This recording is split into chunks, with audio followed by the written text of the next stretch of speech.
You know, one thing I've talked about a lot on my channel in the past is how much short-term rentals can really bankrupt people if they don't know what they're doing. And I found a story today that is an example of what not to do. And this is kind of a story of what somebody did when it came to investing in short-term rentals that kind of breaks all the rules of real estate investing. And now they're about to get burned substantially because over in Maui, in Hawaii, they are looking at banning short-term rentals altogether there. And a lot of places are doing this, guys. You know, last year it was New York City.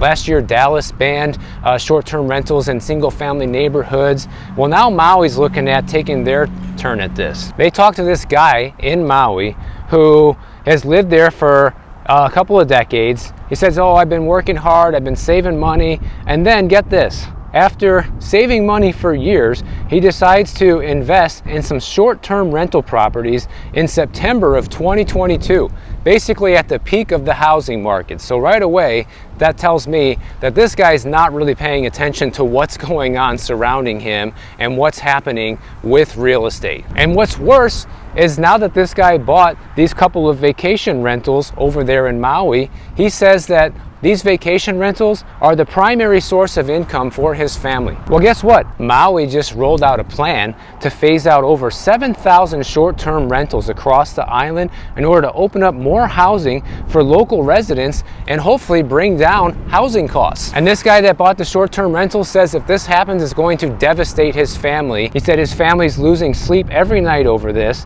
And he said if this ban takes effect, he probably will not be able to pay his mortgages and would probably have to sell everything and leave Maui. By enforcing this ban, they're going to bankrupt my family, he said. Now here's the deal, guys.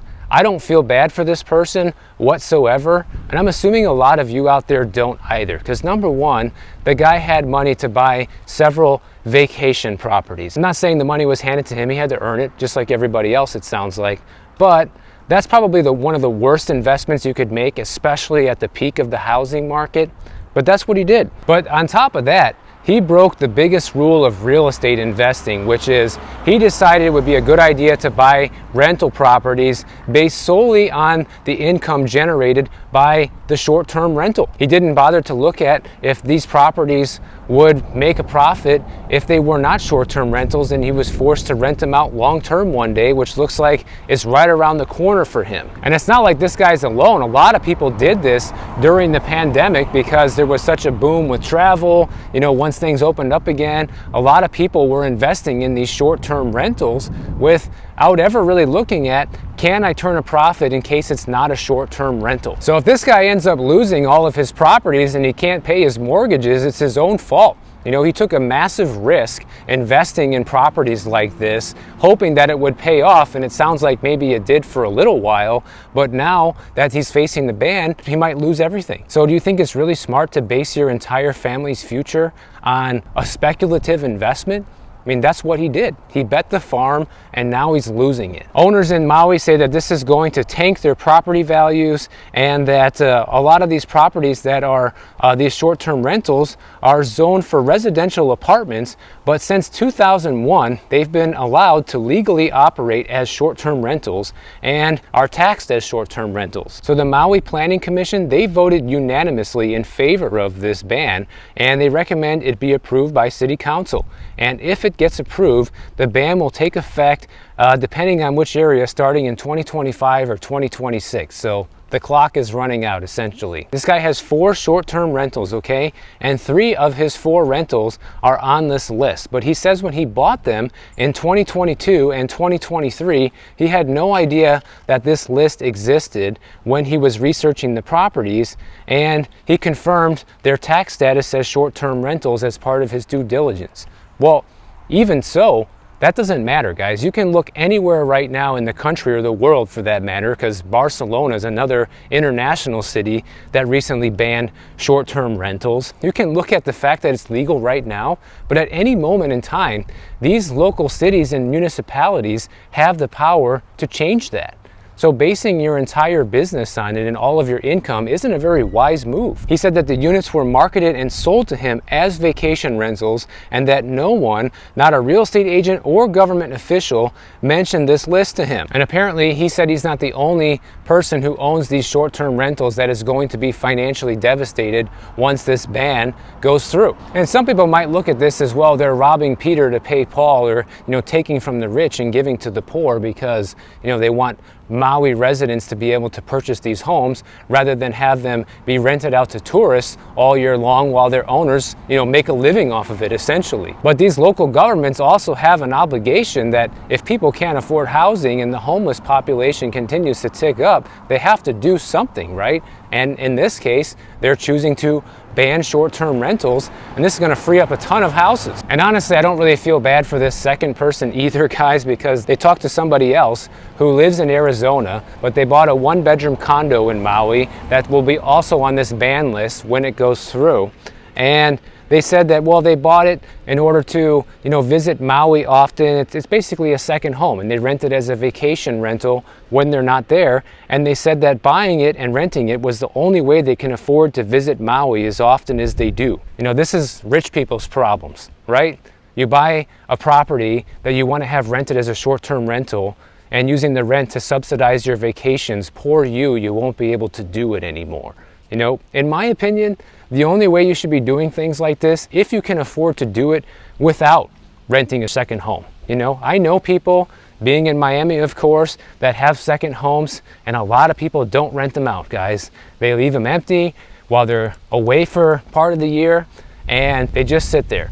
No one rents them, and these people can afford to keep those second homes empty and aren't worried about being financially devastated if they don't rent it, okay? Those people can truly afford that second home versus a lot of these other people that are complaining about this. They really could never afford these places and are now worried about the ramifications of their purchases. So obviously they're worried about their property values going down from this, right? And a lot of owners say there's already been a lot of properties listed in these areas, but none of them are selling. And they feel that once they do sell these properties, it will certainly be at a substantial loss. And I agree. And guess what? In my opinion, they're getting what they deserve, right? If you're buying a short-term rental thinking that you're going to just continue to be able to do that forever, that is a naive thought. Maybe everyone doesn't know this, but it sounds like a lot of these people did their due diligence and they were aware these were short-term rentals, and probably also should have been aware that maybe one day it wouldn't be. And this is exactly why this person is in trouble, because the guy that owns the 4 rentals, he says that a lot of these properties are going to be converted into long-term rentals once the ban goes into effect, but he said this is not financially feasible for him.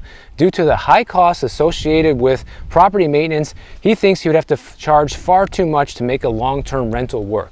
Well, in other words, you paid too much for the property and your mortgage payment's probably way too high, along with all the other costs of owning property in Hawaii, and it's not going to work anymore. The numbers don't work as a long-term rental, and you should have known that when you bought it. And listen, guys, I get it. Everybody makes mistakes, especially financial mistakes, and people have to learn the hard way from those mistakes. And it's unfortunate that this guy is going to have to learn this mistake the hard way and potentially have to uproot his entire family because of this mistake.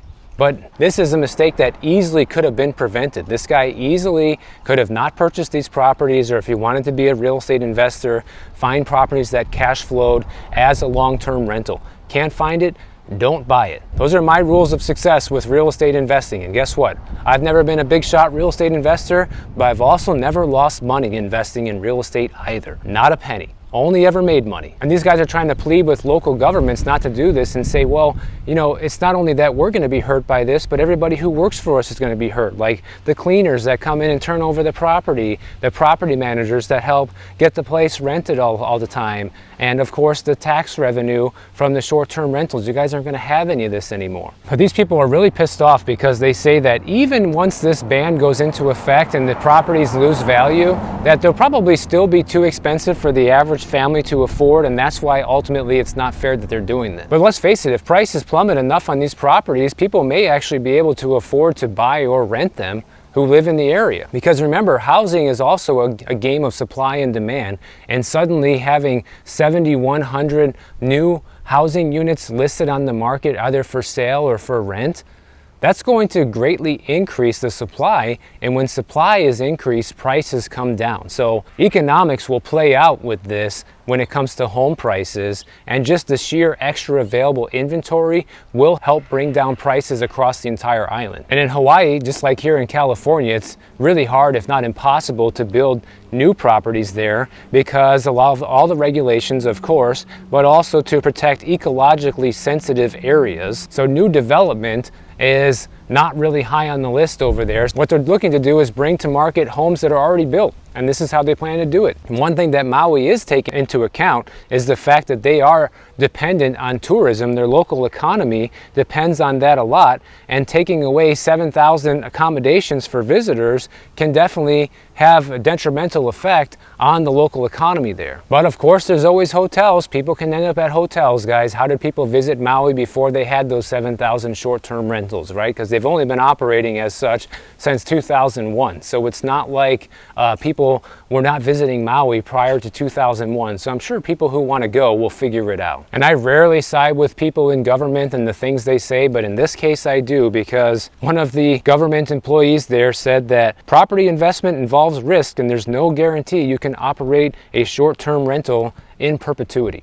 So people should have known that this was going to be a possibility at some point, especially in an area where housing for locals is constrained. So let me know what you guys think about this. Do you feel bad for this person if they end up losing their livelihood, short-term rental business, or do you think the locals in Maui should have a chance to purchase homes there that are being used as these short-term rentals? Based on a lot of the things I've heard from you guys in the past and different things when I've talked about this, it seems like most people are on board with having short-term rentals and Airbnbs banned in all residential neighborhoods, because clearly an area like this where I'm walking through right now, this was never designed to be available to short-term renters or used as a hotel. This is an area where families are supposed to live, and not allowing that isn't really that extreme. Now let's switch over to the housing market at large, okay? Because Zillow is predicting that we're gonna have a busier fall and winter season than usual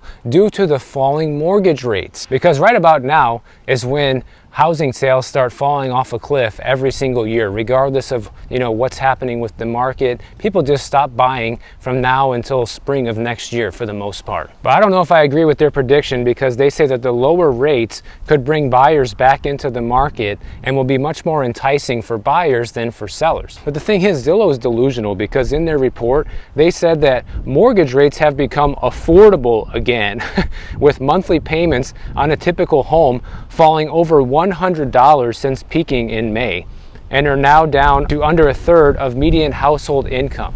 Well, yeah, guys, when you crunch the median numbers, maybe, on a median basis, people can afford homes today. Does anybody out there believe that $100 a month drop in your payment goes from making a house unaffordable to affordable?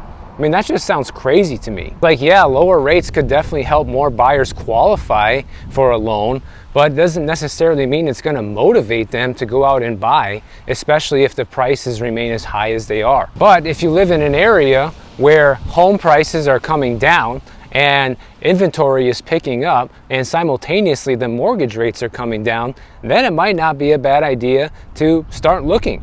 But I still think the best deals are yet to come over the next few years, guys. I mean, the end of this year isn't going to be the greatest time in history to buy. And something else I find interesting is Zillow also says that the current housing market is in neutral territory, meaning it's not a buyer's market or it's not a seller's market, even though inventory is below what we would typically call a buyer's market. Okay, and this is something I've said as well, that it looks like things are really shifting back in the favor of buyers, even though inventory hasn't quite recovered to an official buyer's market yet. Because a buyer's market means 6 months of available inventory. We're sitting at around 4 months of inventory right now nationwide. Now, one thing I'm always curious about, ever since we've seen the new rules go into effect for how commissions are handled and how real estate agents are paid, is how this is playing out in the real world right now. And I found a couple of stories that talk about this, that basically share what people are doing and how they're handling it. As you know, sellers can no longer advertise how much they're offering in compensation to a buyer's agent, if any, on the MLS or any of the listing platforms. So it's a complete unknown to a buyer right now if a seller is even offering a commission or how much. But of course, a real estate agent can still find out that information. Now, according to Redfin, as of January of 2024, the average commission per transaction for real estate agents was about 2.62%, and as of July it fell to about 2.55%. However, July still is before the official changeover, which was on August 17th. So the actual commission numbers may still be falling further, and we don't have the data yet. But one thing I've been doing since I've been here in California is a lot of times I'll go to open houses here just for fun to see what's out there, what's available. And I'm asking real estate agents here, and almost every single one of them have told me that it's still business as usual when it comes to the commission offering. So even though it's not being advertised on the MLS, basically all the sellers here are still willing to pay the full buyer's agent commission just as before. Nothing's really changing. So, and I was kind of surprised to hear that, especially with how expensive these properties are here. But at the same time, when you think about it, you know, somebody looking to buy one of these properties needs every penny they can use towards their down payment, towards paying for repairs for the house, and the last thing they want to be doing is paying for commissions. So it makes sense that these sellers are still offering a commission. So they talked to one guy who recently just closed on a house. He said he was looking for a house since the beginning of the year with the same real estate agent, and when he finally got the house that he was looking to get, he found out that his real estate agent was only getting $10,000, not the $12,000 that she would have gotten if nothing had changed. And so, being the nice guy that he was, he decided to offer her the extra $2,000 because he said she worked hard, she did a great job, and he thought it was fair that she get compensated for her work. So good luck finding clients like that, guys, because I don't think most people think like that. Most people just want the biggest discount possible, and I don't see most people willing to cough up the extra dough, especially like this one. You know, it's not like she was getting gypped by half or anything. It's not like she was going from making 12 to 6 or anything. You know, she was making 10 instead of 12. It's not a giant difference. You know, I think most people would have just let that lie as it is and feel like that's a fair compensation. Even me as an agent, if that happened to me, I still would be happy to make the sale and get the 10 grand, even though it wasn't 12. Now, they talked to a seller up in Minnesota, and he had a vacation house that he wanted to sell. He listed the house for sale with an agent, and he was offering no buyer's agent commission, even though his real estate agent insisted that he offer it in order to get better offers. But he still said, no, I don't want to offer a buyer's agent commission, which was kind of the whole point of this lawsuit, to give sellers the freedom to do that, right? Well, what happened was the house ended up getting 3 offers the first weekend it was on the market, but 2 of the offers ended up backing out because of the financing costs and other contingencies. So there was only 1 offer left, and in order for that offer to get accepted, that buyer requested that the seller pay the buyer's agent fee. So he ended up negotiating to pay half of the buyer's agent fee instead of the full amount. So it sounded like the guy just wanted to get rid of the property, take the offer, and move on.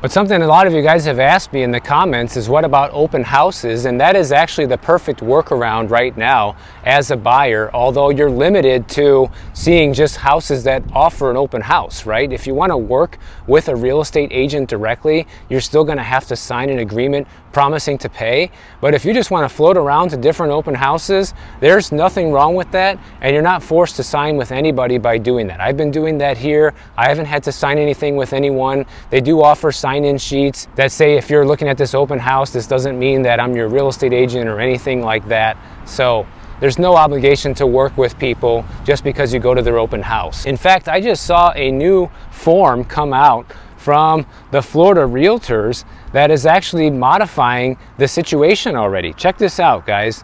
There's a new commission form that says this contract is contingent upon the seller's broker and buyer's broker and or seller and buyer's broker executing a compensation agreement with terms acceptable to buyer. If the compensation agreement described herein is not executed and delivered within the time period, then buyer may, within 3 days thereafter, deliver a written notice to seller terminating this contract, in which event the deposit shall be refunded to buyer. So what this means is there's a new addendum to the Florida real estate contracts now, where you can submit this addendum that basically says to the seller that you need to pay my real estate agent X amount of money, otherwise this contract is void. And considering the new rules literally just happened, I thought it was interesting that they already have this addendum, essentially kind of forcing the seller to pay if they want the deal to go through. That's what this addendum does. You know, you even have real estate agents that are talking amongst each other, pretty much trying to force sellers into paying commissions as well, because you have people saying things like, well, if you don't offer me a 2.5% commission, then we won't show your house. Even though things like this are completely against, you know, real estate ethics, it's still happening. And now they have an addendum in Florida to essentially do this without breaking any of the ethics or laws. I think you're still going to see a lot of sellers continue to offer commissions for all the reasons I just mentioned. And also, there was a survey done recently that says 66% of first-time home buyers cannot afford to pay a broker's fee in addition to the down payment and closing costs of the home. So really, if a lot of sellers want to get the house sold, they're probably still going to have to pay some of the commission. Maybe not all of it. Maybe they'll get lucky like this other guy and only have to pay for half. But it's going to be naive to think that you're going to get away with paying zero unless you're still in an extremely hot market where inventory is nil, and the moment you list your house, you got 10 offers still. If you live in one of those places, you can probably get away without paying a commission. If you're in a market that's already correcting or is back to pre-pandemic levels, don't hold your breath. You're going to be paying a commission most likely. And sure, you can still choose not to, but that will likely just mean that your house sits there unsold for quite a long time. So if you guys enjoyed this video, make sure you subscribe to the channel. And if you don't want to wait for my next video to come out, check out this one on the screen right over here, and I'll see you in the next one.